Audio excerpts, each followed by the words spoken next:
நாமத்தினாலே இந்த முதல் ஆராதனைக்கு வந்திருக்கிறவங்க அனைவரையும் வாழ்த்துகிறேன். கர்த்தர் உங்களை ஆசீர்வதிப்பாராக.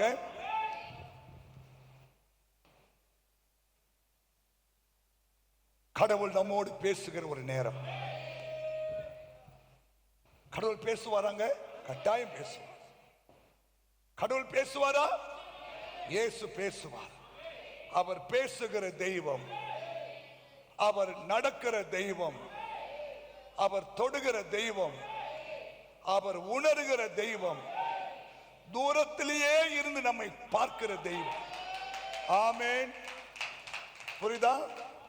நாம் நெகேமியா என்ற ஒரு தேவ மனுஷனுடைய வாழ்க்கையை குறித்து பார்த்து கொண்டே இருக்கிறோம். நெகேமியா என்பவர் சூசான் அரண்மனையிலே ஒரு ஆளுநராக இருந்த ஒரு தேவ மனுஷன். அவருக்குள்ளே ஒரு பாரம். எருசலேமிலே இருக்கிற அலங்கம் எல்லாம் இடிக்கப்பட்டது என்று கேள்விப்பட்ட உடனே உட்கார்ந்து அழுது செபித்து மன்றாடி ஆண்டவரை நோக்கி பார்த்து, பிறகு ராஜாவிடம் போய் உதவி கேட்டு போய் அலங்கத்தை கட்டி முடித்து அதை பிரதிஷ்டை பண்ணின ஒரு நல்ல ஒரு தேவ மனுஷனுடைய வாழ்க்கையை தான் நம்ம இந்த மாசம் முழுவதும் பார்த்து கொண்டிருக்கிறோம். ஆமென் சொல்லுங்களேன். ஹல்லேலூயா.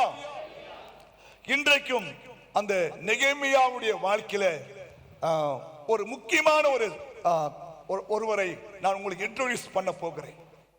பைபிள்ல ஒவ்வொரு புத்தகத்திலும் ஒவ்வொரு தேவனுடைய மனுஷனுக்கும் தேவன் வித்தியாசமான விதத்திலே செயல்பட்டிருக்கிறார். ஆபிரகாமுக்கு சர்வ வல்லமையுள்ள தேவனாக வெளிப்பட்டிருக்கிறார். ஹல்லேலூயா. மோசேக்கு வல்லமையான ஒரு தெய்வமாய் வெளிப்பட்டிருக்கிறார். இப்படி வேதத்தில் இருந்த அநேகருக்கு தேவன் வித்தியாசமான விதத்திலே அவர்களுக்கு செயல்பட்டு இருக்கிறார். நெகேமியாவுக்கும் அந்த பரலோகத்தின் தேவன் வித்தியாசமான விதத்திலே வெளிப்பட்டிருக்கிறார். என்னுடைய தலைப்பு நெகேமியாவின் தேவன். நெகேமியாவின் தேவன். நெகேமியாவுக்கு தேவன் எப்படி வெளிப்பட்டிருக்கிறார்? ஆமா சொல்லுங்களேன். ஹல்லேலூயா. சிலருக்கு நல்லவராக வெளிப்படுவார், சிலருக்கு பரிகாரியாய் வெளிப்படுவார், சிலருக்கு ஆறுதலாய் வெளிப்படுவார், சிலருடைய கண்ணீரை துடைக்கிறவராக வெளிப்படுவார். ஆமா சொல்லுங்க. சிலரை காண்கிறவராக வெளிப்படுவார், சிலரை மனம் திரும்புவதற்காக செயல்படுவார். எல்லாமே ஒவ்வொருத்தருக்கும் தேவன் வெளிப்படுவார். பவுலுக்கு பாருங்க, நடுத்தருவில் வெளிப்பட்டு நீ துன்பப்படுத்துகிற இயேசு என்று வெளிப்பட்டார். பவுலுக்கு தேவன் எப்படி வெளிப்பட்டார்? துன்பப்படுத்துகிற இயேசு என்று வெளிப்பட்டார். புரிஞ்சிட்டீங்களா? அப்ப நெகேமியாவுக்கு இந்த பரலோகத்தின் தேவன் எப்படி வெளிப்பட்டார் என்று சொல்லி ஒரு சில காரியங்களை சொல்லி நான் உங்களுக்காக ஜெபம் பண்ண விரும்புகிறேன். வாசிக்கலாம்.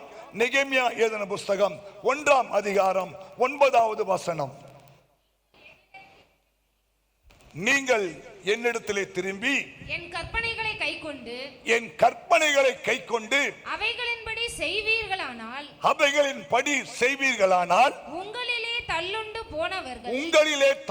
போனவர்கள் வானத்தின் கடையாந்தரங்களிலே இருந்தாலும் நான் அங்கே இருந்து அவர்களை சேர்த்து என் நாமம் விளங்கும்படி நான் தெரிந்து கொண்ட ஸ்தலத்துக்கு அவர்களை கொண்டு வருவேன் என்றும் தேவரீர் உம்முடைய தாசனாகிய மோசேக்கு கட்டளையிட்ட வார்த்தையை நினைத்தருளும். நீங்கள் என்னிடத்திலே திரும்பி என் கற்பனைகளை கைக்கொண்டு அவைகளின்படி செய்வீர்களானால் உங்களிலே தள்ளுண்டு போனவர்கள் வானத்தின் கடையாந்தரங்களிலே இருந்தாலும் நான் அங்கே இருந்து அவர்களை சேர்த்துக் கொள்வேன். இது இஸ்ரவேல் ஜனங்கள் செய்த பாவத்தின் நிமித்தம் ஆண்டவர் அவர்களை சிதறடித்து விட்டார். ஆமா, பாவங்கள் நிமித்தம் ஆண்டவர்களை சிதறடித்து விட்டார். ஆனால் நெகேமியா சோமண்டார், ஆண்டவரே நீ இப்படி மோசேக்கு சொல்லி இருக்கிறீரே, என்ன சொன்னீங்களா, அவங்க மனம் திரும்பினாங்கன்னா அவங்க எங்க இருந்தாலும் மறுபடியும் நான் அவங்களை கூட்டி சேர்ப்பேன்னு சொன்னீங்களா ஆண்டவரேன்னு சொல்லி செபிக்கிறார். இங்கே தேவன் அவருக்கு எப்படி வெளிப்படுறார்னா மனதுருகும் தேவனாக. அல்லேலூயா. கவனிங்க, நம்முடைய பாவங்களை பார்த்து அப்படியே நம்மளை விட்டு விட்டு போற தெய்வம் இல்லை. நாம் மனம் திரும்பி இயேசுவே எனக்கு இரங்கும், இயேசுவே என் குற்றங்களை மன்னியும், இயேசுவே என் பாவங்களை மன்னியும் என்று நீங்கள் மனம் திரும்பி அந்த இயேசுவோடு ஒப்புரவாகும் போது உங்கள் பாவங்கள் சிவேர் என்று இருந்தாலும் அதை வெண்பஞ்சம் போல மாற்றி மறுபடியும் உங்களுக்கு ஒரு வாழ்வு கொடுக்க இயேசு வல்லவராய் இருக்கிறார் என்பதுதான் இங்கே நெகேமியாவுக்கு தேவன் வெளிப்படுகிறார். மனதுருகிற தேவனாக. ஆமென் சொல்லுங்க. மனதுருகும் தேவனாக. இயேசு மனதுருக்கம் உள்ள ஒரு ஆண்டவர். நான் வாசிச்சேன் இல்லையா, ஜனங்களுக்காக நான் பரிதபிக்கிறேன்.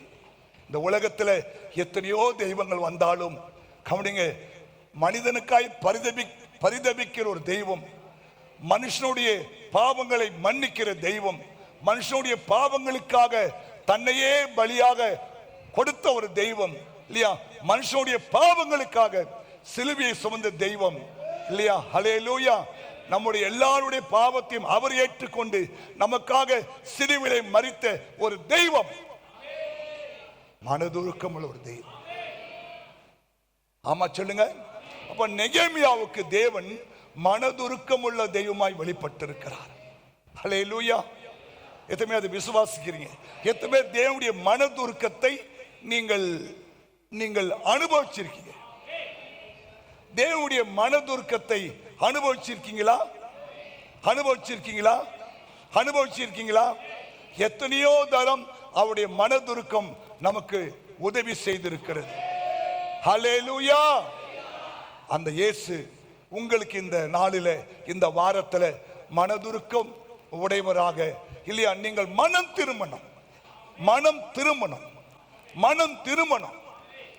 திரும்பி நீங்க இயேசுவோடு ஒப்புரவாகும் போது இல்லையா, நீங்களோ அல்லது உங்க பிள்ளைகளோ அல்லது குடும்பமோ எங்க இருந்தாலும் மறுபடியும் அவங்களை கூட்டி சேர்க்கிற ஒரு தேவாதி தேவனாய் இயேசு வெளிப்பட்டிருக்கிறார். ஆமென் சொல்லுங்க. ஆமென். நெகேமியா 1:11 வாசிக்கிறோம். அங்கே அவர் ஜெபம் பண்ணுகிறார். வாசிக்கிறோம். உமது அடியானின்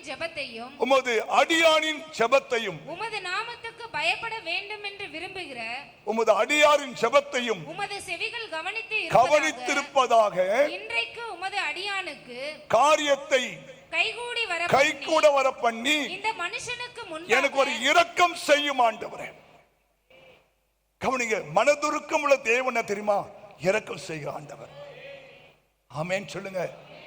அவருடைய இரக்கம் தான் ரொம்ப அவசியம். கவனிங்க, தேவனுடைய இரக்கம் ரொம்ப அவசியம்.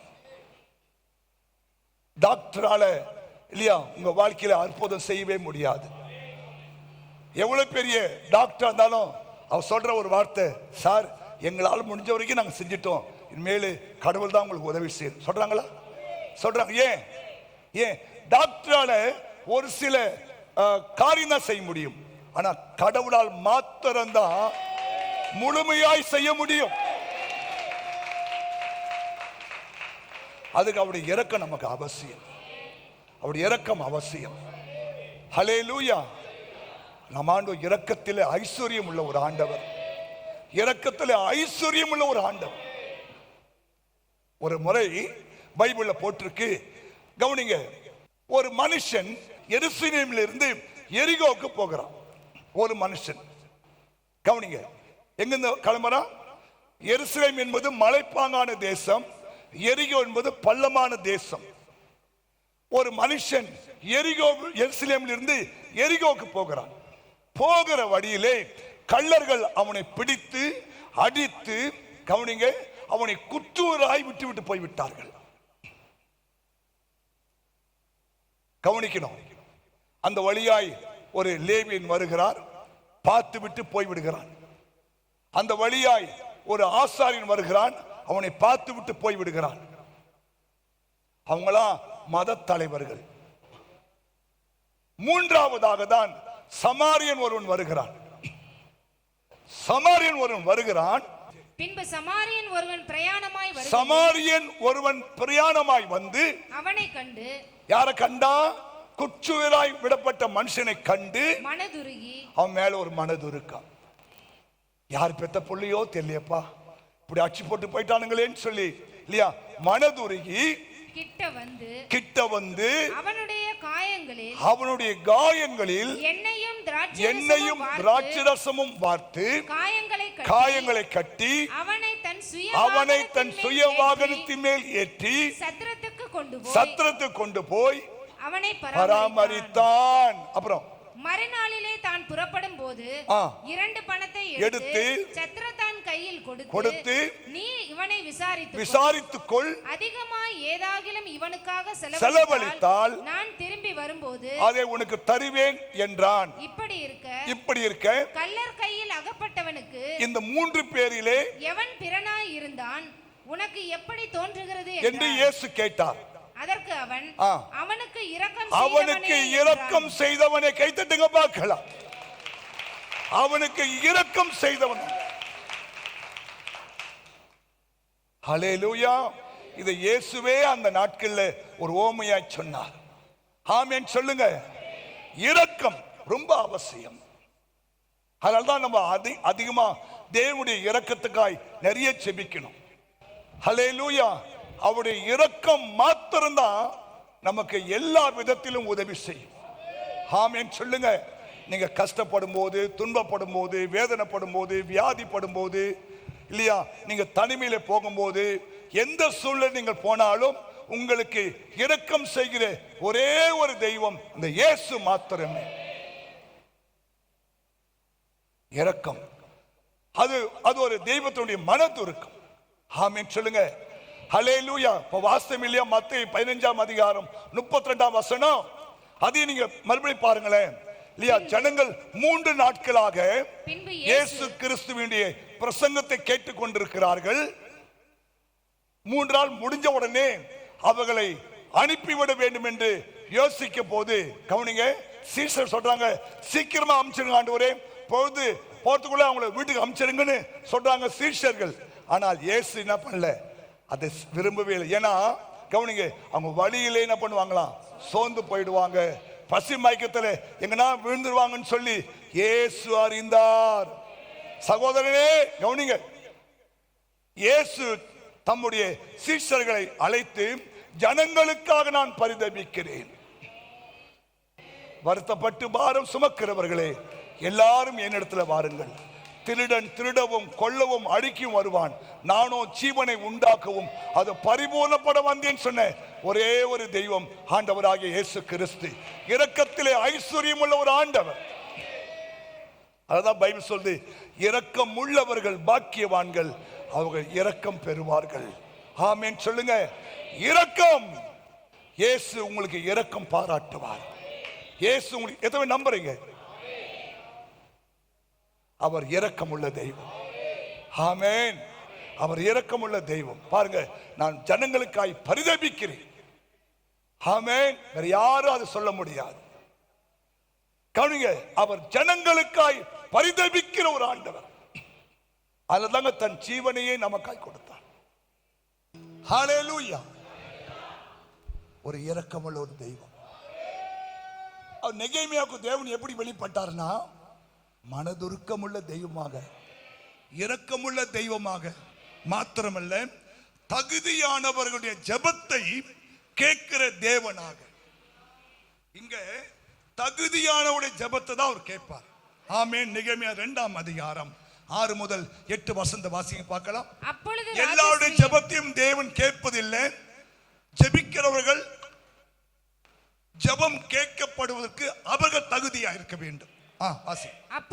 அப்பொழுது ராஜஸ்ரீயும் பக்கத்திலே உட்கார்ந்தால் ராஜா என்னை பார்த்து உன் பிரயாணம் எத்தனை நாள் செல்லும்? உன் பிரயாணம் எத்தனை நாள் செல்லும்? நீ எப்பொழுது திரும்பி வருவாய் என்று நீ எப்போது திரும்பி வருவாய் என்று கேட்டார். இவ்வளவு காலம் செல்லும் என்று நான் ராஜாவுக்கு சொன்னபோது என்னை அனுப்ப அவருக்கு சித்தமாயிற்று. பின்னும் நான் ராஜாவை பார்த்து, ராஜாவுக்கு சித்தமாய் இருந்தால் நான் யூதா தேசத்துக்கு போய் சேரும் மட்டும் நதிக்கு அப்புறத்தில் இருக்கிற தேசாதிபதிகள் என்னை வழிவிட்டு அனுப்பும்படிக்கு அவர்களுக்கு கடிதங்கள் கொடுக்கும்படிக்கும் தேவாலயத்துக்கு இருக்கிற அரணின் கதவு வேலைக்கும் நகர அலங்கத்தின் வேலைக்கும் நான் தங்க போகிற வீட்டின் வேலைக்கும் வேண்டிய மரங்களை ராஜாவின் வனத்து காவலாளன் ஆகிய ஆசாப் எனக்கு கொடுக்கும்படிக்கும் அவனுக்கும் ஒரு கடிதம் கட்டளையிடப்படுவதாக என்றேன். என் தேவனுடைய தயவுள்ள கரம் என்மேல் இருந்தபடியால் ராஜா அவைகளை எனக்கு கட்டளையிட்டார். கைத்தட்டுங்க பார்க்க. ராஜா அவைகளை எனக்கு கட்டளையிட்டார். எல்லாருடைய ஜெபத்தையும் தேவன் இல்லையா? நம்ம எல்லாருடைய ஜெபத்தையும் தேவன் கேட்டிருந்தா என்னைக்கோ நீங்க இப்படியா இருப்பீங்க. ஆமென். கவனிங்க, ஜெபம் பண்ணணும். அதற்கு சில தகுதிகளை தேவன் வைத்திருக்கிறார். ஹல்லேலூயா. ஆமா, நீதிமான்களுடைய ஜெபத்தையோ அவர் கேட்பார், செம்மையானவர்களின் ஜெபத்தையோ அவர் கேட்கிறார். ஹல்லேலூயா. கவனிங்க, நம்ம ஜெபம் பண்றவங்க வாழ்க்கை இல்லையா, ஒரு நீதிமானுடைய அனுபவம் இருக்கணும். ஆமென் சொல்லுங்க. ஹல்லேலூயா. ஆமா, ஏன்னா ஜெபம் என்பது நீங்க தெய்வத்தோடு பேசுவது. ஜெபம் என்பது இல்லையா, நீங்க தெய்வத்தோடு பேசுவது. பேசும்போது அந்த ஜெபிக்கிறவருடைய வாழ்க்கை சரியாக இருக்குமானால் நீங்கள் எவ்வளவு பெரிய காரியத்தை கேட்டாலும் தேவன் அதற்கு செவி கொடுத்து உனக்கு அற்புதங்களை செய்வார். ராஜா அவைகளை அவனுக்கு கட்டளையிட்டார். ஆமென் சொல்லுங்க. ஹல்லேலூயா. ஸ்தோத்திரம். நீதிமொழிகள் புஸ்தகம் 15ஆம் அதிகாரம் 8ஆம் வசனம் சொல்லுகிறது, செம்மையானவர்களின் துன்மார்க்கனுடைய பலி கர்த்தருக்கு அருவருப்பானது, செம்மையானவர்களின் ஜெபமோ அவருக்கு பிரியம். யாருக்கு பிரியம்? யாருடைய ஜெபம்? செம்மையானவருடைய ஜெபம். நம்ம நல்லா தெரியும், தானியேல் ஒரு 21 நாள் இல்லையா உபவாசம் எடுத்து ஜெபிக்கிறார். ஜெபிக்கும் போது வேதம் சொல்லுது, அவர் ஜெபம் பண்ணுவதற்கு முழங்கால் படியிட்ட உடனே அவர் ஜெபத்தை அவன் கேட்டார். ஏன்? ஒரு செம்மையான மனுஷன், ஒரு பிரதிஷ்டை உள்ள ஒரு மனுஷன் இல்லையா? ஆமா, ராஜாவினுடைய போஜனத்தினாலே தன்னை தீட்டுப்படுத்திக் கொள்ள மாட்டேன் என்று தீர்மானித்த ஒரு மனுஷன். ஹல்லேலூயா. ஹல்லேலூயா. எத்தனை பேர் அப்படி உங்க பிரதிஷ்டை வாழ்றீங்க? எப்படி பேர் நல்ல தீர்மானம் எடுத்திருக்கீங்க இல்லையா? இந்த வருஷம் ஆரம்பிக்கும் போது பல தீர்மானம் எடுத்தீங்க. ஆண்டவரே, நான் வாரத்தில் ஒரு முறையாவது நான் ஜெபம் பண்ணுவேன் இல்லையா, வாரத்தில் ஒரு முறை தான் நான் கறி சாப்பிடுவேன்னு சொல்லிட்டு 8 நாள் கறி தொண்டு உட்காந்துக்கிற ஜெபமே கிடையாது. எப்படி உனக்கு தீர்மானத்தை அவன் கேட்பாரு இல்லையா? ஆமா, ஆண்டவரே, நான் இனிமேட்டு டெய்லி ஜெபம் பண்ணுவேன், டெய்லி குடும்ப ஜெபம் நடத்துவேன்னு சொன்னேன். ஒரு நாள் பண்ணியா? அந்த ஆள் வரமாட்டான் பாஸ்டர். அவன் வரல, நீ இருக்கல, நீ பசங்க வச்சு ஜெபம் பண்ணக்கூடாதா? ஹலோ, உங்கள் மௌனம் உங்கள் சம்மதத்தை வெளிப்படுத்துகிறது. ஆமா ஆமா, நான் சாக்கு போக்கு சொல்லிட்டு உட்கார்ந்து இருக்கிறேன். நான் சாக்கு போக்கு சொல்லி உட்கார்ந்து இருக்கிறேன். அவன் சரியில்லை, இவன் சரியில்லை, அவன் சரியில்லை, இவன் சரியில்லை, இந்த புள்ள சரியில்லை, அந்த புள்ள சரியில்லை இல்லையா, இது வர மாட்டுது, அது வரமா. யார் வராங்களோ இல்லையோ, சரியா நீ போய் உட்கார்ந்த சமூகத்தில். செம்மையானவர்களின் ஜெபம் அவருக்கு பிரியமா இருக்கும். ஹல்லேலூயா. ஆமா, அதுதான் ஜெபிக்கிறதுக்கு ஒரு தகுதி இருக்கணும். நீங்கள் ஜெபிக்க போறதுக்கு முன்னாடி உங்களை சரிப்படுத்திக் கொள்ள வேண்டும். பைபிள் போட்டிருக்குங்க, உபவாசம் பண்ணும் போது உன் தலைக்கு எண்ணெய் பூசிக்கணுமா? ஆமா, நம்ம ஆளுங்க தலை குளிச்சு தலையை பறக்க விட்டு போகும் பாருங்க. இந்த கல்யாண வீட்டுக்கு இந்த கல்யாணத்துக்கு வரும்போதெல்லாம் நம்ம ஆளுங்களே 2 குழந்தை பெற்று, குழந்தைங்க வயசு வந்த பிள்ளைங்க இது ஜடை போட்டுன்னு வருது. கல்யாணத்துக்கு அவன் இல்லையா ஒரு ஓசோ துண்டத்துக்கு ஒரு பின்னல் போட மாட்டுது, ஜடைய தொங்க விடுது. இயேசுதெல்லாம் பாப்பாரு. நீ செம்மையான ஆளா நீ இல்லையா? வெளியே ஒரு வேஷம் போடுற, உள்ள ஒரு வேஷம் போடுற இல்லையா? மண்டபத்தில் ஒரு வேஷம் போடுற, இங்க ஒரு வேஷம் போடுற, கோயில் வரும்போது வேஷம் போடுற. நீ செம்மையான ஆளே கிடையாது இல்லையா? நீ ஒரு பச்சோந்தி, நீ ஒரு பச்சோந்தி இல்லையா? இங்க ஒரு வேஷம், அங்க ஒரு வேஷம், வேஷதாரி. நம்ம பேரு வேதக்காரர்கள், வேஷக்காரர்கள் அல்ல இல்லையா? நீ வேஷ, நீ செம்மையான ஆளு இல்ல. இங்க ஒரு பொண்டாட்டன் ஒரு நடிப்பு நடிக்கிற, வெளியே ஒரு நடிப்பு நடிக்கிற, ஆபீஸ் ஒரு நடிப்பு நடிக்கிற. எல்லாமே தெய்வம் பார்த்து கொண்டே இருப்பார், தெய்வம் பார்த்து கொண்டே இருப்பார். அப்புறம் உட்கார்ந்து இயேசுவே இயேசுவே இயேசு போடா பொல்லாதவன். எல்லாத்தையும் பண்ணிட்டு கடைசியில் வந்து இயேசுவே இயேசுவே. No no no. செம்மையான உங்களுடைய ஜெபம் அவர் பிரியமா இருக்கும். ஹல்லேலூயா. ஆண்டவர் பைபிள் எத்தனையோ பேருடைய ஜெபங்களை கேட்டு பெரிய பெரிய காரியம் செய்தார். ஆமா சொல்லுங்க. ஆமா, வேண்டுவதற்கும். கவனிங்க, பைபிள்ல பெரிய ஹைலைட் ஜெபம் தெரியுமா? ஒன்னு எலியா அக்கினி இறக்கினது, ரெண்டு யோசுவா சூரியனையும் சந்திரனையும் 24 மணி நேரம் வானத்திலே நிக்க வச்சு. கை தட்டுங்க பார்க்கலாம். உன்னால முடியுமா? ஆனா யோசுவா எந்த தெய்வத்தை கும்பிட்டாரோ அதே தெய்வத்தை நாம கும்பிடுறோம். ஆனா யோசுவாவின் ஜெபத்தை கேட்டு 24 மணி நேரம் சூரியனும் சந்திரனும் வானத்திலே நின்றதாக சரித்திரமே சொல்லுகிறது. உன் ஜெபம் அப்படி இருக்கா? உன் ஜெபம் அப்படி இருக்கா? செம்மையானவருடைய ஜெபம் பரலோகம் கேட்கும். நீ வண்டியில நின்று ஜெபம் பண்ணாலும் சரி, வண்டியில போய் கொடுக்க ஜெபம் பண்ணாலும் சரி இல்லையா, உன் ஜெபத்தை தேவன் கேட்பார். அப்ப நெகேமியா தெய்வம் யாரு? கரெக்டா சொல்லுங்க பார்க்கலாம். தகுதியானவருடைய ஜெபத்தை கேட்கிறவர்.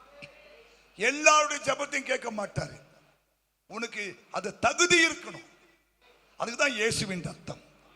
இயேசுவின் ரத்தத்தாலே நாம் கழுவப்படும் போது ஆண்டவர் உன்னை தகுதிப்படுத்துவார். உங்கள் பாவங்கள் செவேர் இருந்தாலும் ஆண்டவராகிய இயேசு கிறிஸ்து ரத்தம் உங்கள் பாவங்களை கழுவி உங்களை சுத்திகரித்து நீங்கள் செபிப்பதற்கு ஏற்ற தகுதியை அது உங்களுக்கு உண்டாக்கும். நல்ல கையத்தை அவர் மையப்படுத்த பார்க்க.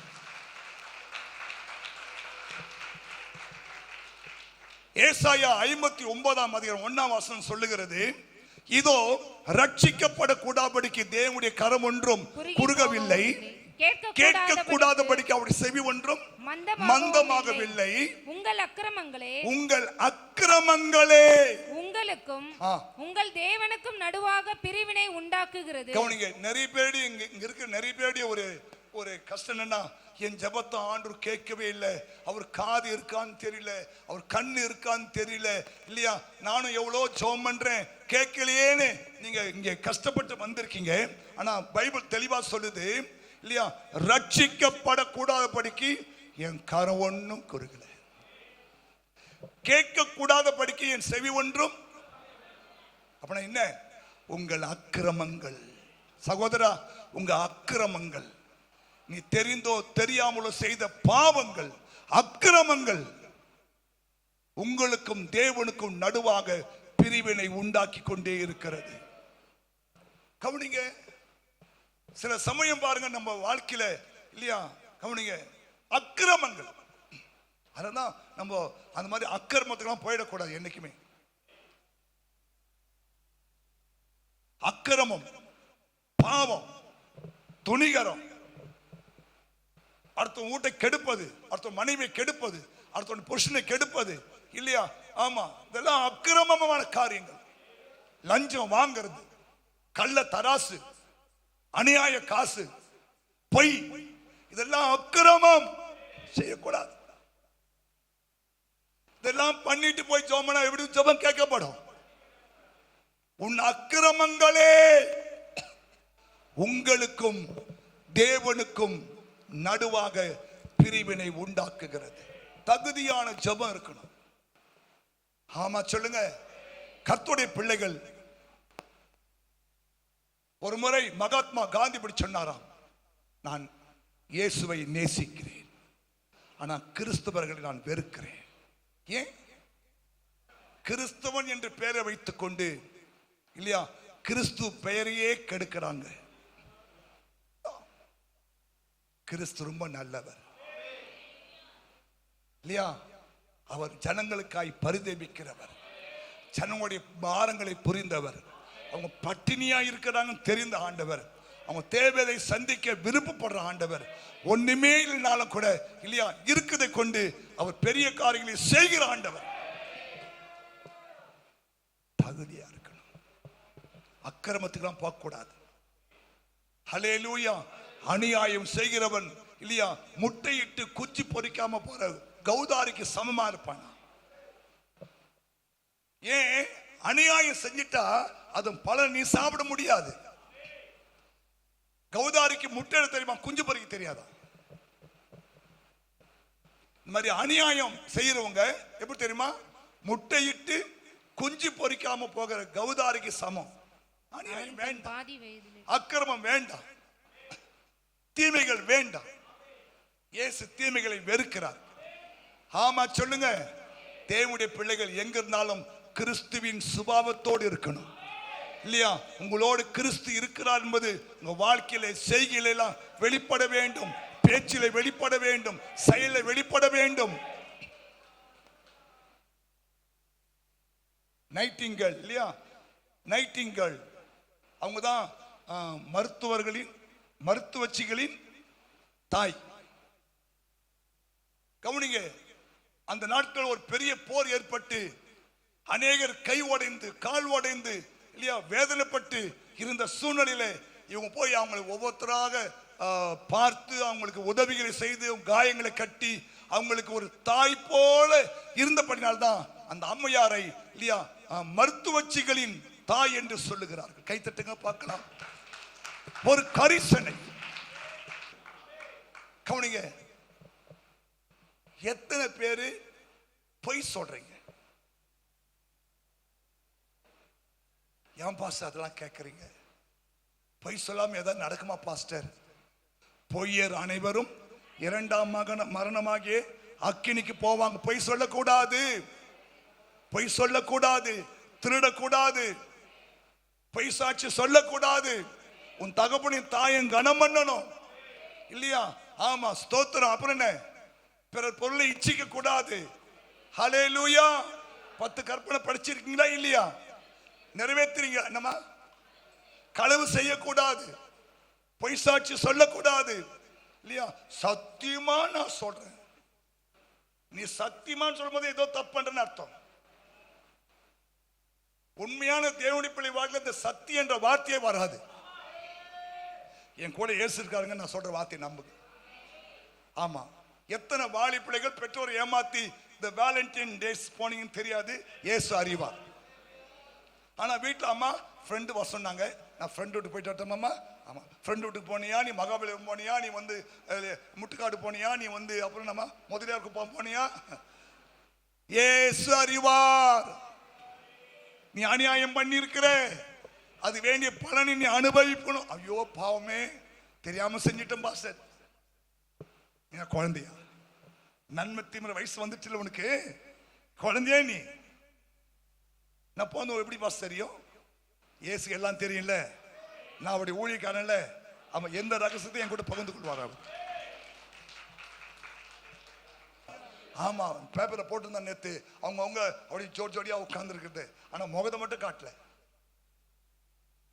முகத்தை மட்டும் காட்டல. அவங்க அப்பா அம்மாக்கெல்லாம் எவ்வளவு வேதனையா இருக்கும். ஏன்னா தெய்வத்தை அறியல. நம்ம ஆண்டவர் எங்குமே இருக்கிறார். எல்லாரையும் மறைச்சிடலாம், தெய்வத்தின் கண்ணில் மண்ணை தூவ முடியாது. ஏன்னா ஏன் உன் ஜெபத்தை ஆண்டு கேட்கலனா, அநியாயம், அக்கிரமம், பாவம் இதெல்லாம் செஞ்சுட்டு போய் இயேசுட்டு போய் ஜெபம் பண்ண முடியாது. இயேசு பரிசுத்தர், இயேசு பரிசுத்தர். பாவத்தை பார்க்க மாட்டாத சுத்த கண்ணன். இருதயத்திலே சுத்தம் உள்ளவர்கள் பாக்கியவான்கள், அவர்கள் தேவனை தரிசிப்பார்கள். உன் இருதயம் சுத்தமா இருந்தா நீ இயேசுவை சந்திக்கலாம்.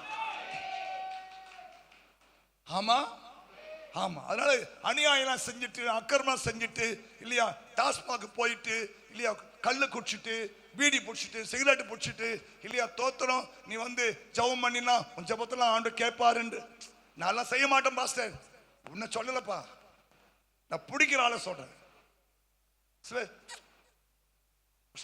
சர்ச்சுக்குள்ள பல சர்ச்சில் போன நான் பார்த்துருக்கிறேன், பல சர்ச்சுகளை போற ஆட்கள் பார்த்துருக்கிறேன் இல்லையா. வர வரைக்கும் சர்ச்சுக்குள்ள போவோம். இவெல்லாம் ஆண்டு ஜெபத்தை கேட்பாரா? இது பரிசுத்தமான இடம் பா, இயேசு உலாவுற இடம். ஆமா, நீ உனக்கும் குழி வெட்டிக்கிற, குடும்பத்தை நீ குழி வெட்டுற. இது தேவனுடைய வீடு. தேவனுடைய வீட்டில் அசுத்தங்கள் வரக்கூடாது. தேவனுடைய வீட்டிலே இல்லையா, தேவன் விரும்பாதவைகள் வரக்கூடாது. ஆமா, இந்த ஆன்ஸ் போடுறது, இந்த பாக்கு போடுறது, இந்த வெத்தலை போடுறது, இந்த புயலக்கட்டை போடுறது இல்லையா, சிகரெட் பிடிக்கிறது, பீடி பிடிக்கிறது இல்லையா, இதெல்லாம் தேவன் அருவருக்கிற ஒரு காரியம். நீங்க தேவனுடைய பிள்ளைகள் இல்லையா. ஒரு காலத்துல நம்ம இந்த இயேசுவை அறியாம இருந்தோம். ஆனா அந்த இயேசு நம்மை தேடி வந்து இல்லையா, ஸ்தோத்திரம் பைபிள் சொல்லுது, ஒருவன் கிறிஸ்துவுக்குள் இருந்தால் அவன் புது சிருஷ்டியா இருப்பான், பழையவன் எல்லாம் ஒளிந்து போகும், எல்லாமே புதிதாய் மாறும். அவங்க வாழ்க்கையை இயேசு ஆசீர்வதிப்பார், அவன் ஜெபத்தை இயேசு கேட்பார். அவன் எப்படி இருந்தாலும் அவன் வாழ்க்கையில சுபிட்சம் உண்டாகும். ஆமென் சொல்லுங்க. மத்தியில பேசிக்கொண்டிருக்க நான் ஒரு நாயுடு குடும்பத்தில் பிறந்து இயேசு ஏற்றுக்கொண்டேன். குலதெய்வம் காட்டேரி, விரும்பி வணங்கினது மருவத்தூர் ஆதிபராசக்தி, மொட்டத்து ஏழுமலை அணுக்கு. ஜாதிலையும் கிறிஸ்தவம் கிடையாது. என் வாழ்க்கையில் ஏற்பட்ட ஒரு சூழ்நிலை இந்த இயேசுவை ஏற்றுக்கொண்டேன். ஹல்லேலூயா, ஸ்தோத்திரம். என் குடும்பம் ஒரு வறுமையான குடும்பம், ஒருவேளை சாப்பாட்டு கூட வழி கிடையாத ஒரு குடும்பம். ஆனா இன்னைக்கு இந்த இயேசுவின் புண்ணியத்துல நல்லா இருக்கிறேன். காரணம், என் அறிவுக்கு எட்டின வரைக்கும் என்னை பரிசுத்தமாக்கி கொண்டே இருப்பேன். ஆண்டவரே, தவறிட்ட மன்னிச்சிடுங்க, இனி செய்ய மாட்டேன். தவறிட்ட மன்னிச்சு நீ செய்ய மாட்டேன். அதனால்தான் இயேசு ஜெபங்களை கேட்டு இல்லையா இவ்வளவு பெரிய ஆசீர்வாதங்களை கொடுத்திருக்கிறார். ஹல்லேலூயா. இயேசு நல்லவர். நீங்களும் பரிசுத்த உள்ளத்தோடு கூட ஜெபிக்கும் போது அந்த ஜெபத்தை இயேசு கேட்பார். ஆமென். மணி ஆயிட்டு. இயேசுவே, அடுத்த பாயிண்ட் போலாம். நெகேமியா 2ஆம் அதிகாரம் 12. அந்த நெகேமியாவுக்கு அந்த இயேசு எப்படி வெளிப்பட்டார் வாசிக்கலாம். நான் சில மனுஷரை கூட்டிக் கொண்டு ராத்திரியிலே எழுந்து நகர சோதனை செய்தேன். ஆனாலும் எருசலேமுக்காக செய்யும்படி என் தேவன் என் மனதிலே வைத்ததை நான் ஒருவருக்கும் அறிவிக்கவில்லை. எருசலேமுக்காக நான் செய்ய வேண்டும் என்று தேவன் சொன்ன காரியத்தை நான் யாருக்குமே சொல்ல. நான் யோசித்தேன், தேவன் எருசலேமுக்காக அவருடைய உள்ளத்துல என்ன மனதில் எண்ணத்தை வைத்தார்? அலங்கம் கட்ட வேண்டிய தரிசனத்தை வைத்தார். கைத்தட்டுங்க பார்க்கலாம். அந்த அலங்கத்தை கட்ட வேண்டிய தரிசனத்தை இயேசு அந்த நெகேமியா உள்ளத்திலே வைத்தார். ஆமென். ஹல்லேலூயா, ஹல்லேலூயா. இதே வார்த்தை நெகேமியா 7:4 கூட வருது, வாசிக்கலாம். இதே வார்த்தை வித்தியாசமாய் வரும். பட்டணம் விசாரமும் பெரிதுமாய் இருந்தது, அதற்குள்ளே ஜனங்கள் கொஞ்சமாய் இருந்தார்கள், வீடுகளும் கட்டப்படவில்லை. அப்பொழுது வம்ச அட்டவணைகளை பார்க்கிறதற்கு நான் பிரபுக்களையும் அதிகாரிகளையும் ஜனங்களையும் கூடிவர செய்ய என் தேவன் என் மனதிலே ஒரு எண்ணத்தை உண்டாக்கினார். கவனிங்க, நம்முடைய உள்ளத்திலே நல்ல எண்ணங்களை, எருசலேமுக்கான காரியங்களை, தேவனுக்கான காரியங்களை அவர்தான் ஏற்படுத்துவார். ஆமென் சொல்லுங்க. ஹல்லேலூயா. நான் ஊழியத்துக்கு வரக்கூடாதுன்னு ஏசப்பாட ரொம்ப மன்றாடி செபிச்சேன். ஏன்னா எங்க பாஸ்ட் பட்ட கஷ்டத்தெல்லாம் பார்த்து நான் ஏசப்பா சொன்னேன், ஏசப்பா நான் நல்ல வேலை செஞ்சு எங்க பாஸ்டுக்கு ஒரு ரைட் ஹேண்டா நான் நின்னுறேன் ஆண்டவரே. நான் இந்த ஊழியத்தை எனக்கு தயவுசெய்து கூட்டு வராதீங்கன்னு சொன்னேன். ஆனால் கேட்கல. சில ஜெபத்தை அவர் கேட்கவே மாட்டார். நம்ம எதை வேணான்னு சொல்றோமோ அதுதான் வேணும்னு செய்வார். நான் சொன்ன, ஆண்டவரே நான் நல்லா வேலை செஞ்சு, அப்ப நான் பிளம்பரா இருந்தேன், நல்லா வேலை செஞ்சு இல்லையா, ஸ்தோத்திரம், எங்க பாஸ்டருக்கு நான் ரைட் ஹேண்டா இருக்கிறேன் சொல்லேன். ஆனா அதை கேட்கவே இல்லை. அதை நான் பார்த்துக்கிறேன், நீ என் வேலை செய்யிட்டாரு. ஆமா, ஹல்லேலூயா. ஆமா, ஏன் இதை சொல்றேன் தெரியுமா? அந்த எண்ணத்தை, அந்த தரிசனத்தை, எருசலேமுக்காக நான் செய்த ஜெபத்தை, ஒரு எண்ணத்தை கர்த்தர் உண்டாக்கினார். அதாங்க தரிசனம். ஆமா சொல்லுங்க, ஹல்லேலூயா. இங்க இருக்கிற எல்லாருடைய உள்ளத்திலும் ஒரு எண்ணத்தை தேவன் உண்டாக்குவார். தேவனுக்காக, சபைக்காக, சமுதாயத்துக்காக, ஆத்தும ரட்சிப்புக்காக இல்லையா, ஆண்டவர் சில எண்ணங்களை உண்டாக்குவார். ஆமென் சொல்லுங்க. போ ஊழியம் செய்யுங்க, போ ஒரு கேசல் நடத்துங்க, உங்கள்கிட்ட ஜெபக்குழு நடத்துங்க, இப்படிலாம் ஒரு எண்ணம் உண்டானா உடனே செஞ்சிடுங்க. இது தேவன் உண்டாக்குற ஒரு ஏவுதல். ஏன்னா பைபிள் சொல்லுது, எவர்கள் ஆவியை தேவன் ஏவினாரோ அவர்கள் கர்த்தருடைய ஆலயத்துக்கு வந்தாங்களா. ஆமென் சொல்லுங்களேன். கவனிங்க, ஏவனுங்களாம் வந்துட்டீங்க, ஏவாதாலாம் வீட்டில் உட்காந்துக்குது, வருவாங்களா? தோத்தரம். எவர்கள் ஆவியை தேவன் ஏவினாரோ அவங்க தேவனுடைய ஆலயத்தின் ஆசீர்வாதத்துக்காக கொடுத்தாங்கன்னு பயில் போட்டிருக்கு. அதுதான் தேவன் கொடுக்கிற எண்ணங்கள். ஆமா சொல்லுங்க, ஹல்லேலூயா. போன வாரம் சென்னைக்கு வரையும் போகிறதுக்கு ஒரு வேலை இருந்தது. போனேன், பல காரியங்களை பார்த்தேன். சரி, சர்ச்சுக்காக என்ன வாங்கலாம், என்ன வாங்கலாம், சரி 2 கொடை வாங்கி வெளியே வச்சிட்டேன். ஏன்னா வெளியே நிற்கிறான், வெயில் நிற்கிறான் பாவம், 2 கொடை. ஆமா, இந்த எண்ணத்தை உண்டாக்குறவர் அவர் தான். அன்னைக்கு நெகேமியா எருசலேமுக்கு செஞ்சான், இன்னைக்கு நாங்க செய்யறோம். ஹல்லேலூயா. லைட்டை வாங்கி அதை ஃபிக்ஸ் பண்றாங்க, இதை வாங்கி ஃபிக்ஸ் பண்றாங்க, அதை வாங்கி ஃபிக்ஸ் பண்றாங்க இல்லையா. யோசித்தேன், இதெல்லாம் பாவம், ஃபேனே இல்லைன்னு சொல்லி 2 ஃபேன் வாங்கி போட்டேன், 2 புது ஃபேன். தரிசனம், எண்ணம், ஏக்கம், ஏவுதல், இதெல்லாம் உண்டாக்குவதே தேவன் தான். அப்போ நெகேமியாவுக்கு தேவன் பாருங்க தரிசனத்தை கொடுக்கிற தேவனாய் வெளிப்பட்டார். ஆமென் சொல்லுங்களேன், ஹல்லேலூயா. எனக்கு எந்த எண்ணமே வரமாட்டேன் பஸ்னா, உன் ஆவி அணைஞ்சு போச்சுன்னு அர்த்தம். எருசலேமுக்காக அவர் தரிசனம் வந்து இல்லையா, ராஜாங்க வீட்டுக்கு வேண்டிய ஆளு இல்லையா. கவனிங்க, சூசான் அரண்மனையில சுகத்தோடு வாழ வேண்டிய ஆளு இல்லையா. தோத்திரம், எருசலேமில் வந்து பசிமட்டினமாக அவர் வாழ்ந்தான்னு பார்க்கிறோம். ஆனா அந்த எண்ணத்தை தெய்வம் தான் உண்டாக்கினார். ஆமா சொல்லுங்க. அப்போ ஒரு தரிசனத்தை தேவன் வைக்கிறார். இங்க இருக்கிற ஒவ்வொரு பிள்ளைகளுக்குள்ள கர்த்தர் இல்லையா, அவரை குறித்து ஒரு தரிசனம், சபையை குறித்து ஒரு தரிசனம், அழிந்து போற ஆத்துமாக்களை குறித்து ஒரு தரிசனம் உனக்குள்ள வரணும். அப்பதான் நீ ஆசீர்வதிக்கப்படுவேன்.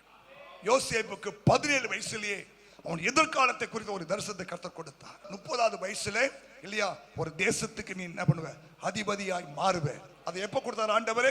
இவன் 17 வயசா இருக்கும் போதே கொடுத்துட்டார் ஆண்டவர். ஆனா 13 வருஷம் இல்லையா, அதற்கு தேவன் அவனை தகுதிப்படுத்தினார். கவனிங்க, ஆண்டவனுக்கு ஒரு தரிசனம் கொடுத்துட்டான்னா உடனே நிறைவேற குறித்த காலத்துக்காக அது வைக்கப்பட்டிருக்கிறது. நீ தாமதித்தாலும் காத்திரு, நிச்சயமாய் வரும், பொய் சொல்லாது. ஆமென் சொல்லுங்க. ஆண்டவர் ஒரு தரிசனத்தை கொடுத்தார். ஆமென், ஹல்லேலூயா. இப்போ நம்ம சபைக்கு 2030ல 25,000 பேர் கொண்ட திருசபையாய் நம்ம சபை இருக்கணும்னு ஒரு தரிசனம் இருக்கிறது. நிறைவேறுமா? அதற்காக ஆண்டவரே பல காரியம் செய்து கொண்டிருக்கிறார். என்னை விட அவர் அதிகமா செயல்படுகிறார். ஆமென். முதல்ல இடத்தை கொடுத்திருக்கிறார். 10வது வரைக்கும் பக்கத்துல ஒரு இடத்தையும் கொடுத்திருக்கிறார். 10வது வரைக்கும் அடுத்த இடத்தையும் கொடுத்திருக்கிறார். 10வது வரைக்கும் அதையும் கொடுக்கிறார். கால் மிதிக்கும் தேசமெல்லாம் என் கர்த்தருக்கு சொந்தமாகும், கண் பார்க்கும் பூமி எல்லாம் கல்வா. ஒரு கொடி பறக்கா, அங்கே கொடி பறக்கும். பறக்கட்டும் பறக்கட்டும், சொல்லு பறக்கட்டும் பறக்கட்டும் பறக்கட்டும் பறக்கட்டும், கொடி பறக்கட்டும் பறக்கட்டும். ஆமா, ஆமென். ஒரு தரிசனம், யோசேப்புக்கு ஒரு தரிசனம், மோசேக்கு ஒரு தரிசனம் இல்லையா? யாத்திராகம் 3ஆம் அதிகாரம் 1, 2, 3 வசனம் சொல்லுது, வாசிங்களேன். ஒரு ஆடு மேய்ச்சி இருக்கிறார். அவரு ஒரு வேலை செய்யறாரு, அப்ப பாரு அவருக்கு தரிசனம் வருது. நீ வேலை செய்யும் போது உனக்கு தேவ தரிசனம் உண்டாகும். நீ ஆடு மேய்க்கும் போது உனக்கு தேவ தரிசனம் உண்டாகும். ஹல்லேலூயா, ஆமென். உன் எதிர்காலத்தை குறித்து, நிகழ்காலத்தை குறித்து, உன்னை குறித்து, உன் குடும்பத்தை குறித்து, உன் வாழ்க்கை குறித்து கர்த்தர் உன்னோடு பேசுவார். வாசிமா. மோசே மீதியான் தேசத்து ஆசாரியனாய் இருந்த தன் மாமனாகிய எத்ரோவின் ஆடுகளை மேய்த்து வந்தான். அவன் ஆடுகளை வனாந்தரத்தின் பின்புறத்திலே ஓட்டி ஆடு மேய்ச்சிருக்கிறான். ஆண்டவர் எவ்வளவு அழகா கொண்டு வர இந்த இடத்துக்கு. நீங்களும் தற்செயலா வந்துட்டு யோசிக்கிறீங்களா? ஒரு நோக்கம் இருக்கு. இங்க யாரும் தற்செயலா வரல. இயேசுதான் அவனை புஷ் பண்ணி கொண்டு வந்திருக்கிறார். இவன் ஆடு மேய்க்கிறான் இல்லையா? இந்த இடத்தோட தள்ளி எங்க போய் மேய்ச்சிருக்கலாம். ஆனா பாருங்க, தேவன் ஏற்ற காலத்துல ஏற்ற நேரத்துல ஆடு மேய்த்து கொண்டிருந்த அந்த மோசேயை அந்த என்ன பர்வதமா, தேவ பர்வதமாகிய ஓரேப் மட்டும் வந்தான். ஓரேப் அது வரைக்கும் வருது. என்ன காரணம்? தேவனுடைய அழைப்பு வருது பாருங்க. அங்கே கர்த்தருடைய தூதனானவர் ஒரு முட்செடியின் நடுவில் உண்டான அக்கினி ஜுவாலையிலே நின்று அவனுக்கு தரிசனமாகிறார். அப்பொழுது அவன் உற்று பார்த்து முட்செடி அக்கினியால் ஜுவாலித்து எரிந்தும் அது வெந்து போகாமல் இருந்தது. அப்பொழுது மோசே, இந்த முட்செடி வெந்து போகாதிருக்கிறது என்ன? நான் கிட்ட போய் இந்த அற்புத காட்சியை பார்ப்பேன் என்றான். அவன் பார்க்கும்படி கிட்ட வருகிறதை கர்த்தர் கண்டார். ஹலோ, கவனிங்க. நீங்க சர்ச்சைக்கு தற்செயலா வரல, ஒரு நோக்கத்தோடு கத்து கொண்டு வர்றார். அவன் ஆடு மேய்ச்சிருந்தாலும் எங்கன்னா ஒரு மேய்ச்சிருக்கலாம். எதுக்கு தேவ பருவதம் மட்டும் வரணும்? நேரம் ஒர்க் அவுட் ஆகுது. ஆமா, நேரம் வேலை செய்யுது. அவனுடைய நேரம் நெருங்கிட்டு அடைப்பு வருது. தண்ணி திராட்சசமாய் மாற நேரம் வந்துட்டு, ஆமென், கசப்பான மதுரமாய் மாற போகுது. அற்புதம் நடக்க போகுது. ஆண்டவர் கொண்டு வருகிறார், தம்முடைய வல்லமை வெளிப்படுத்துகிறார். செடி எரிதான செடி வெந்து போல இப்படிலாம் நடக்கும். அப்போ நெகேமியா தெய்வம் யாரு? தரிசனத்தை உண்டாக்குற தெய்வம். ஆமா, சொல்லுங்க. யோசேப்புக்கு அந்த தரிசனத்தை உண்டாக்கினார், மோசேக்கு தரிசனத்தை உண்டாக்கினார் இல்லையா? யாக்கோபுக்கு தரிசனத்தை உண்டாக்கினார். ஸ்தோத்திரம். ஆபிரகாமுக்கு தரிசனத்தை உண்டாக்கி விசுவாசத்தை பலப்படுத்தினார். ஆமென், சொல்லுங்க. வாசிக்கலாம். ஆதியாகமம் 17:1-4 வரைக்கும். பவுலுக்கு மனம் திரும்ப வேண்டிய தரிசனத்தை உண்டாக்கினார். பேதுருக்கு புறஜாதி மக்கள் மத்தியிலே சுவிசேஷத்தை கொண்டு போவதற்கான ஒரு தரிசனத்தை கொடுத்து தேவன் வழி நடத்தினார். ஆபிரகாம் 99 வயதான போது கர்த்தர் ஆபிரகாமுக்கு எத்தனை வயசானாலும் சரி தேவ தரிசனம் நிறைவேறும். எத்தனை வயசானாலும் சரி தேவனுடைய தரிசனம் வயதான போது கர்த்தர் ஆபிரகாமுக்கு தரிசனமாகி, நான் சர்வ வல்லமையுள்ள தேவன். அவருக்கு ஆண்டவர் எப்படி வெளிப்படுறாரு? நெகேமியாவுக்கு தரிசனத்தின் தேவனாக, மனதுருக்கமுள்ள தேவனாக, இரக்கமுள்ள தேவனாக, இவருக்கு ஆல் பவர்ஃபுல் காட். நீ எனக்கு முன்பாக நடந்து கொண்டு உத்தமனாய் இரு. சரி, அப்புறம் நான் உனக்கும் எனக்கும் நடுவாக ஒரு உடன்படிக்கை ஏற்படுத்தி உன்னை மிகவும் திரளாக பெருக பண்ணுவேன். கை தட்டுங்க பார்க்கலாம். தரிசனம், தரிசனம். எத்தனை வயசானாலும் சரி தேவன் உனக்கு கொடுத்த தரிசனத்தை இல்லையா, அது நிறைவேற வரைக்கும் உன்னை ஆண்டு உயிர் எடுக்க மாட்டார். நான் உனக்கு சொன்னதை செய்யும் அளவும் உன்னை கைவிடவே மாட்டேன். ஆமா, சொல்லுங்க. ஆனா நீ எனக்கு முன்பாக நடந்து உத்தமனா இருக்கணும். வயசாச்சுன்னு சொல்லிட்டு இல்லையா டிவி தந்து வச்சு வேடிக்கை பார்த்து உட்கார கூடாது. ஏமா கோயில் வரல முடியல பாஸ்ட், ஆனா டிவி பாருங்க சீரியல் ஓடின்னு இருக்கும். உனக்கு கொள்வார ஆண்டவர் 99 வயசுல அவங்க கூட உடன்படிக்கை பண்றார் ஆண்டவர். ஆமா ஆமா, வயசானாலும் சரி இல்லையா. பைபிள்ல வயசான ஒரு பாட்டியம்மா கோயில்ல வந்து 24 நாளும் ஜெபம் பண்ணுச்சு. ஆமா ஆமா ஆமா. சாலமோன் உள்ளது ஒரு தரிசனம் இருக்கு. என்னன்னா கவனிங்க, வீட்டில் சும்மா இருக்கிற இந்த பாட்டிமார்களை ஒரு 50 பேர் டெய்லி வந்து சோமன்ட்டு மதியம் ஒரு சாப்பாடு கொடுப்பாரு, வாங்கி சாப்பிட்டு நீ வீட்டுக்கு போலாம். கை தட்டுங்க. அப்படி தரிசனம் அவருக்கு வந்து, அவருக்கு எனக்கு வரல, எனக்கு அந்த தரிசனமே கிடையாது.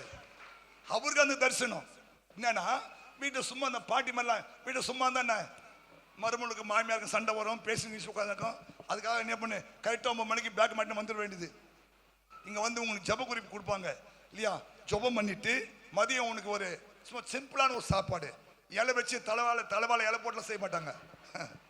ஒரு சிம்பிள் சாப்பாடு, உன் வயிற்றுக்கு போதுமான சாப்பாடு கொடுப்பாங்க. சாப்பிட்டுட்டு அப்புறம் நீ இங்கே கொஞ்ச நேரம் படுத்துட்டு கூட போகலாம். 4 பேண்ட் போட்டு வச்ச உள்ள, அது உள்ள தூங்கி எழுந்துட்டு கூட அப்புறம் 1 மணி நேரம் ஜபம் பண்ணிட்டு போகலாம்.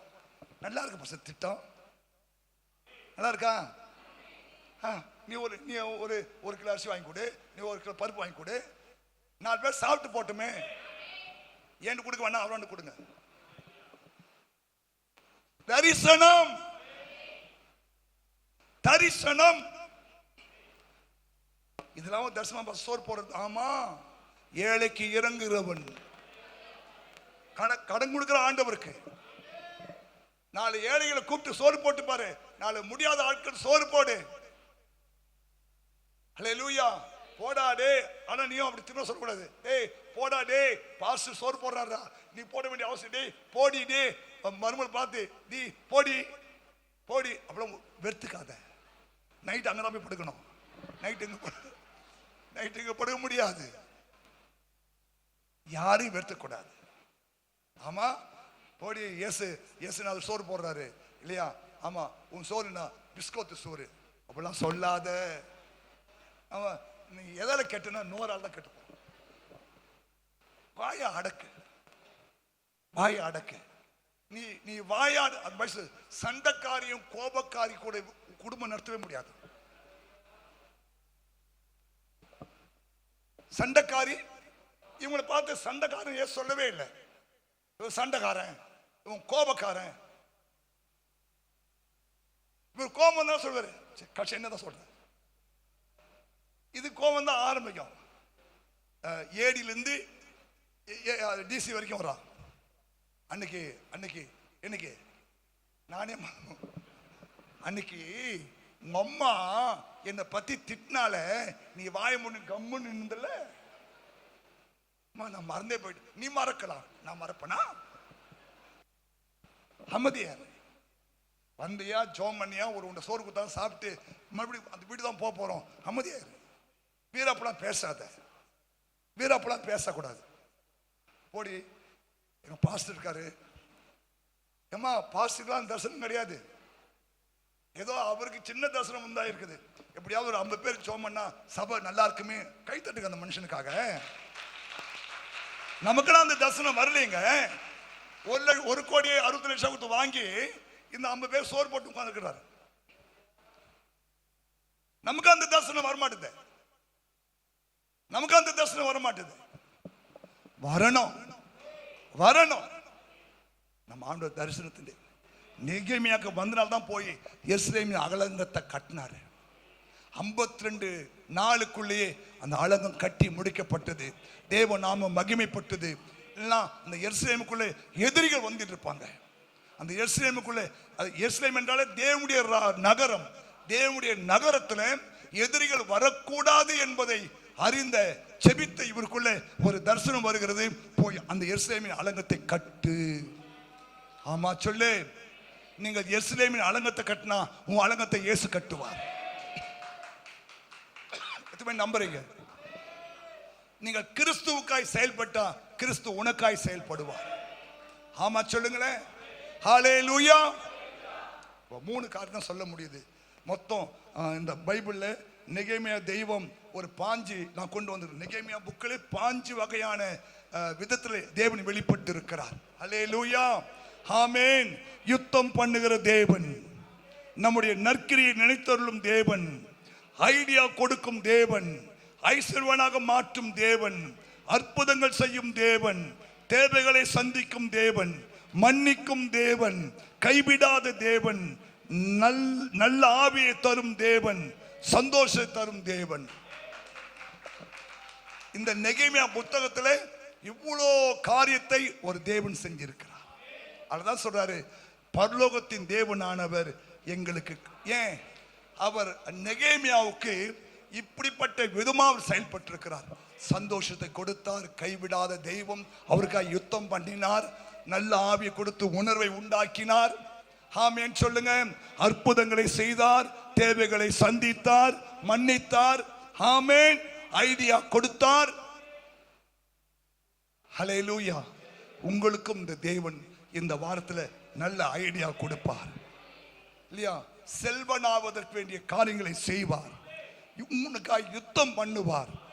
ஆமென். நம்முடைய நற்கிரிகளை நினைத்து அவர் ஆசீர்வதிப்பார். மழை எழுந்து நிற்கலாமா? கண்ணை மூடி சோமல். ஆண்டவரே,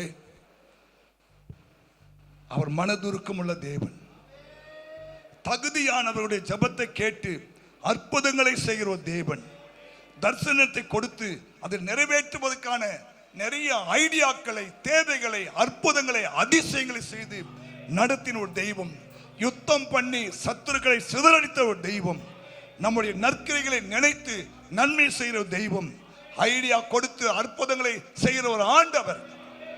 இந்த வாரம் உங்க மத்தியிலே அவர் வந்திருக்கிறார். கை உயர்த்தி, இயேசுவே எனக்கும் மனம் இருங்கப்பா, எனக்கும் ஒரு இரக்கம் பாராட்டுங்க ஆண்டவரே. கேளுங்க, நீங்க என்ன கேட்டாலும் உங்கள் தேவன் உனக்கு கொடுப்பார். கை உயர்த்தி, சொந்தம் என்று சொல்லிக்கொள்ள உம்மை விட யாரும் இல்லை, சொத்து என்று அள்ளிக்கொள்ள உம்மை விட ஏதும் இல்லை.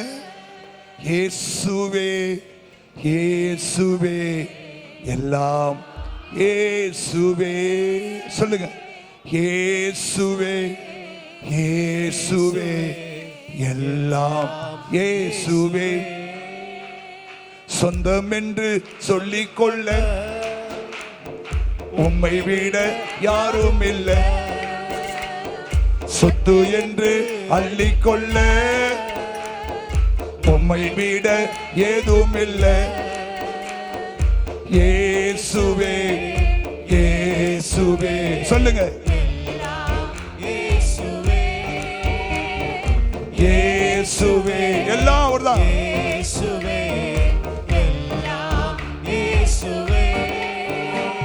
உம் தழும்புகளால் நான் சுகமானேன், உம் வார்த்தையினால் நான் பெலனானேன்.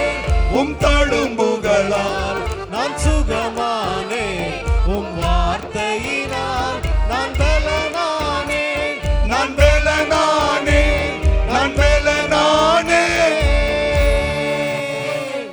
சும்மா என்று சொல்லிக்கொள்ள ஓ இயேசுவே உம்மை விட யாரும் இல்லை, சொத்து என்று அள்ளிக்கொள்ள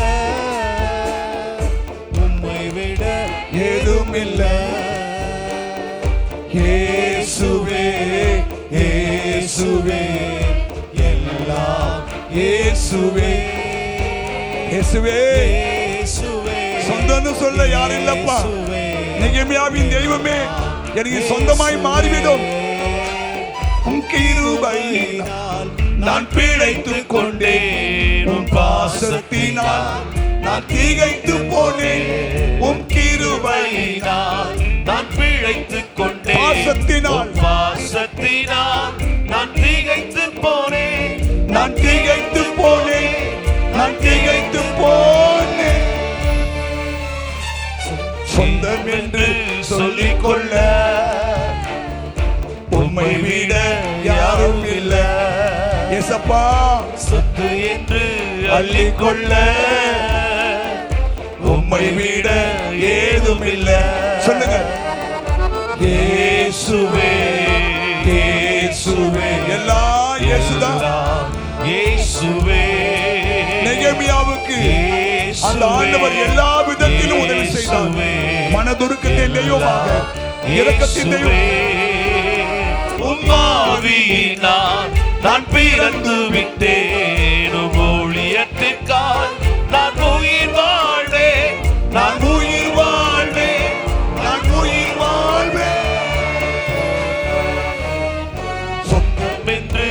சொல்லிக்கொள்ள இயேசுவே உம்மை விட யாரும் இல்ல. சொத்து என்று சொத்து என்று அள்ளிக்கொள்ள உம்மை விட ஏதும் இல்லை. கை உயர்த்தி இயேசுவே இயேசுவே இயேசுவே எல்லாம் இயேசுவே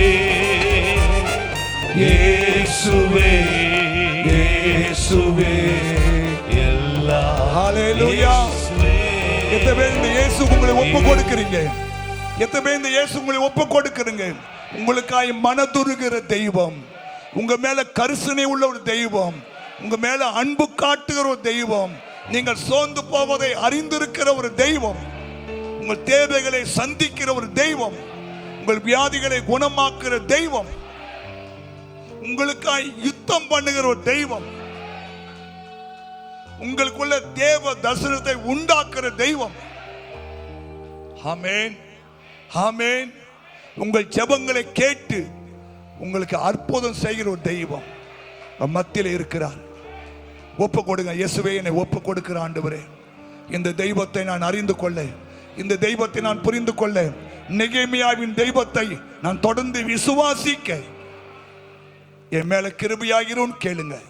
பரலோக பிதாவே, உம்முடைய குமாரன் இயேசுவின் நாமத்தில் உமக்கு நன்றி சொல்லுகிறோம். இந்த மனமகிழ்ச்சியான இந்த காலை வேளைக்காய் ஸ்தோத்திரம். காலை தோறும் தேவனே உம்முடைய கிருபைகள் புதிதாக இருப்பதற்காய் நன்றி தகப்பனே. இந்த காலை வேளையில கூட கர்த்தாவே, உம்மை தேடி வந்த இந்த பிள்ளைகளுக்கு உம்முடைய கிருபை உண்டாக வேண்டுமா நான் ஜெபம் பண்றப்பா. ஆண்டவரே கர்த்தாவே, இந்த பிள்ளைகளுடைய வாழ்க்கையில் இருக்கிற எந்த பிரச்சனையும் எங்களால் தீர்க்க முடியாத ஆண்டவரே, ஆனா உம்முடைய காயப்பட்ட கரத்தினாலே நீ அவளை தொடுவீரானால் ஆண்டவரே, அவர்கள் வேதனை நீங்கி இப்போதே சுத்தமாவார்கள். இயேசுவே, இன்னைக்கு வந்த ஒவ்வொரு பிள்ளைகளையும் என் ஆண்டவர் இயேசு ஆசீர்வதிக்கும்படியா ஜெபம் பண்றப்பா. எப்படி நீர் வெளிப்பட்டீரோ அப்படி இந்த அருமையான பிள்ளைகளுக்கு நீர் வெளிப்பட வேண்டுமா நான் ஜெபம் பண்றப்பா. இயேசுவே இயேசுவே அப்பா, உதவி செய்யப்பா. நெகேமியாவுக்கு ஜெபத்தை கேட்கிறவராக, நெகேமியாவுக்கு யுத்தம் பண்ணுகிறவராக, நெகேமியாவுக்கு ஐடியா கொடுக்கிறவராக, நெகேமியாவுடைய தேவையை சந்திக்கிறவராக, நெகேமியாவுக்காக ராஜாவின் உள்ளத்திலே பேசுகிறவராக இந்த பிள்ளைகளுக்கு நீ செய்ய ஆண்டவரே உதவி செய்யும். இந்த வாரத்தில் இந்த பிள்ளைகள் என்னென்ன காரியத்துக்காக அவர்கள் ஜெபித்து செயல்படுகிறார்களோ அந்தந்த காரியத்தில் நெகேமியாவின் தேவன் வெளிப்பட வேண்டுமா நான் ஜெபம் பண்றப்பா. அந்த ஒவ்வொரு மக்களையும் ஆசீர்வதியும். நல்ல சுக பல ஜீவன் ஆரோக்கியம் தீர்க்காயுசு உண்டாகட்டும். வியாதிகள் பலவீன போராட்டங்கள் எல்லாம் இயேசுவின் நாமத்தில் விலகட்டும். அவங்களுடைய ஆவிக்குரிய மனக்கண்கள் திறக்கப்படுவதா. சுவாமி, உடைய அன்பை காண உதவி செய்யுங்க ஆண்டவரே. உடைய அன்பை காண உதவி செய்யுங்க ஆண்டவரே. ஆண்டவரே, நான் வந்தது நல்லதுன்னு சொல்லத்தக்கதாய் கர்த்தர் அற்புதம் செய்யும்படியா ஜெபம் பண்றப்பா. வீடுகளிலே வியாதியாக இருக்கிற பிள்ளைகளை நான் நினைக்கிறோம், சுகம் உண்டாகட்டும். இந்த சபைக்கு யாராவது வியாதியா வந்திருந்தா ஏசப்பா உம்முடைய நாமத்தில் ஜெபிக்கிறோம், இயேசுவின் நாமத்தில் ஜெபிக்கிறோம். எப்பேற்பட்ட வியாதியாக இருந்தாலும் இயேசு கிறிஸ்துவின் நாமத்தினாலே அவர்களுக்கு இப்போதே தெய்வீக சுகம் உண்டாகட்டும். மனபாரம், மனவேதனைகள், துக்கம் எல்லாம் நீங்கட்டும் ஆண்டவரே. உம்முடைய கிருபையின் திருக்கரத்தில் இந்த மக்கள் எல்லாம் ஒப்பு கொடுக்கிறேன். நீ கிருபையாய் நடத்தி ஆசீர்வதி. ஆண்டவராகிய இயேசு கிறிஸ்து மூலம் ஜெபிக்கிறோம் பிதாவே. என் ஆத்துமாவே கர்த்தரை ஸ்தோத்திரி.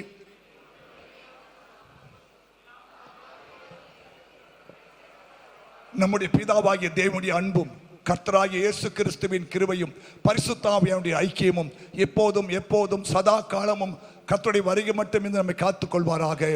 ஆமென். கர்த்தர் உன்னை ஆசீர்வதித்து உன்னை காக்க கடவர். கர்த்தர் தம்முடைய முகத்தை உன்மேல் பிரகாசிக்க பண்ணி உன்மேல் கிருபையா இருக்க கடவர். கர்த்தர் தம்முடைய முகத்தை உன்மேல் பிரசன்னமாக்கி உனக்கு சமாதானம் கட்டிட கடவர் என்பதே. ஆமென். ஹல்லேலூயா. இயேசு உங்களை ஆசீர்வதிப்பார். ஆமென்.